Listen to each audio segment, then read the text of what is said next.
पहले ये बताएं, मलेशिया में आपके पास क्या क्या है? 2 फ्लैट्स हैं, कार है और अपना बिजनेस भी है। बिजनेस भी कर रहे हैं? जी जी। और मुझे ये बताएं कि घर वाले सब वहीं रहते हैं? जी जी। इतनी अमीर कैसे हुई? भीख मांग कर। ये पक्की बात है? जी जी। अस्सलाम वालेकुम दोस्तों, एक बहुत पुराना और बहुत मशहूर शेर है जो हम अक्सर सुना करते हैं कि तू भिखारी समझ रहा है मुझे, तू भिखारी समझ रहा है मुझे, कासा पलटो तो तेरी पूरी कायनात ले डूबो। कासा भीख के कटोरे को कहते हैं। पाकिस्तान की इस खूबसूरत लड़की जिसका नाम लाइबा है, उसने इस शेर को सही साबित कर दिया। जब उसने अपने भीख का कासा पलटा तो पता चला कि कई मालदार, कई दौलतमंद तो उसकी लाइन में भी नहीं आते। लाइबा ने पाकिस्तान में भीख मांग मांग कर अपनी पूरी फैमिली को मलेशिया शिफ्ट कर दिया। लोग तो मलेशिया जाने का ख्वाब देखते हैं। लाइबा ने पूरी फैमिली को मलेशिया शिफ्ट कर दिया और मलेशिया में अपना खुद का बिजनेस शुरू कर दिया भीख के पैसों से। वहां पर वो लाइबा खुद बताती है कि वहां उसके खूबसूरत 2 लग्जरी फ्लैट है, 2 कारें हैं और वो रेस्टोरेंट की मालिका बन गई है। और मीडिया के सामने आकर उसने खुद कबूल किया है।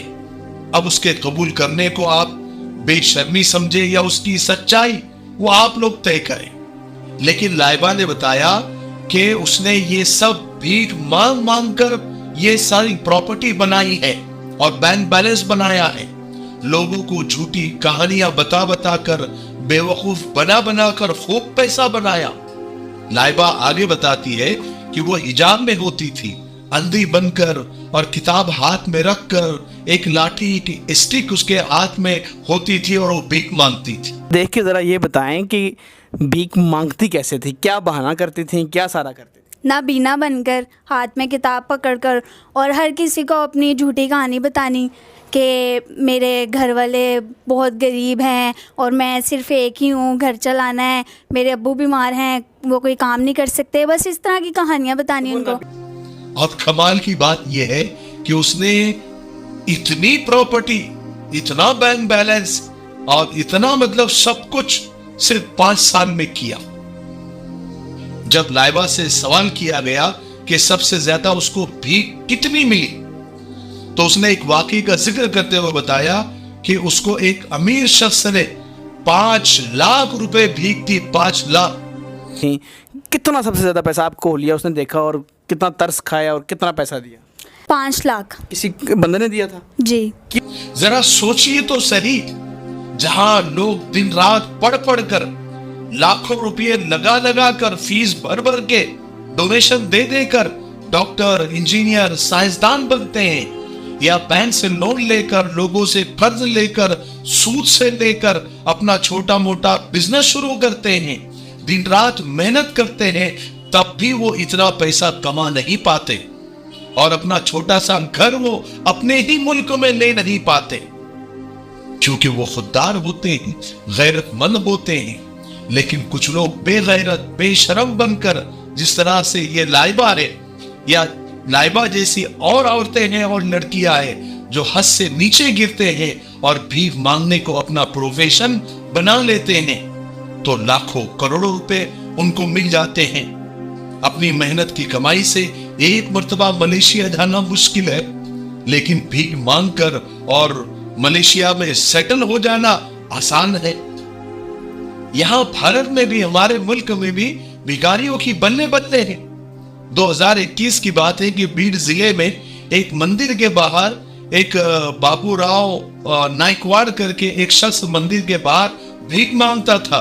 वो भी भीख मांगते मांगते लखपति बन गया। खुलासा तो तब हुआ जब उसके यहाँ पर चोरी हो गई, भिखारी के यहाँ पर चोरी।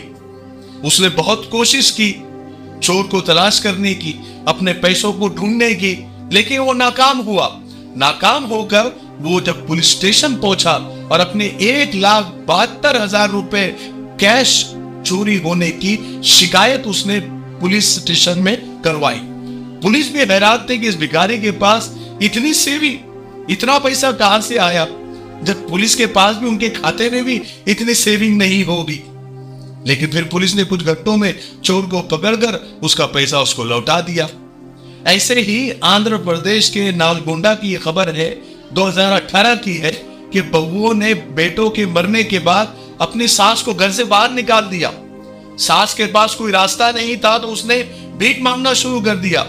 तो चंद सालों के अंदर ही वो सास लखपति बन गई।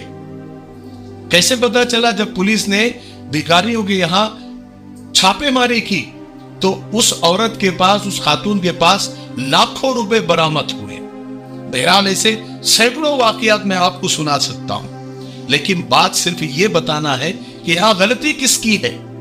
बहुत सारे लोग तो भिखारियों को गालियां देंगे, इन्हें शर्म नहीं आती, ये बेगैरत है, ये लोगों के इमोशन का फायदा उठाते हैं और इनकी वजह से असली लोग महरूम हो जाते हैं, वगैरह वगैरह। लेकिन मेरी नजर में मानने वालों से ज्यादा कसूरवार है देने वाले। लोगों ने दे देकर ही उनके ये रास्ते बनाए हैं और भिखारियों पर ये ट्रेंड सेट कर दिया है कि यहां मेहनत से कुछ नहीं मिलता जितना भीख से मिलता है।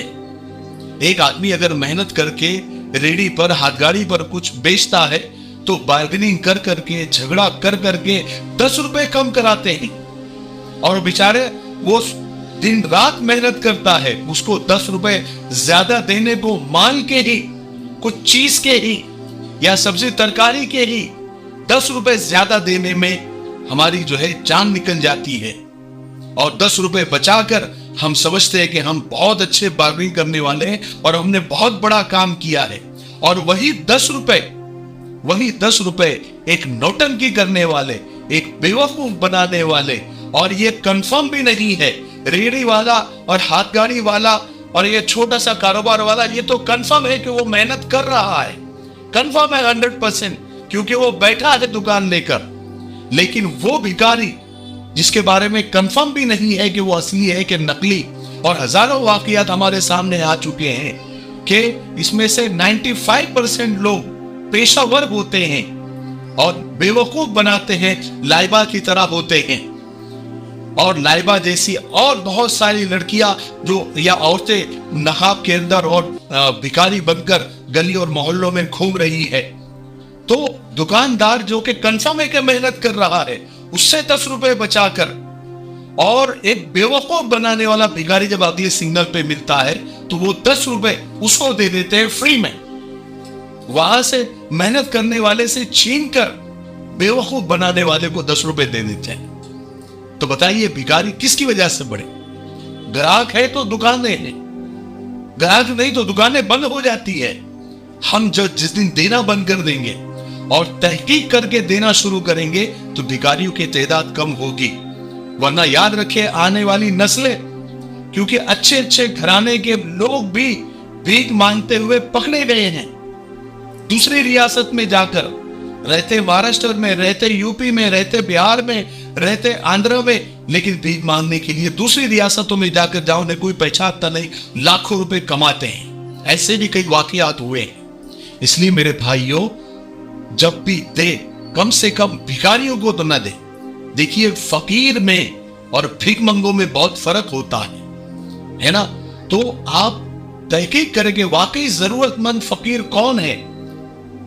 और ऐसे बहुत सारे लोग होते हैं गैरतमंद जो अपने घरों में दुख के बैठे रहते हैं, लेकिन इज्जत की वजह से, गैरत की वजह से, खुददारी की वजह से मांग नहीं सकते।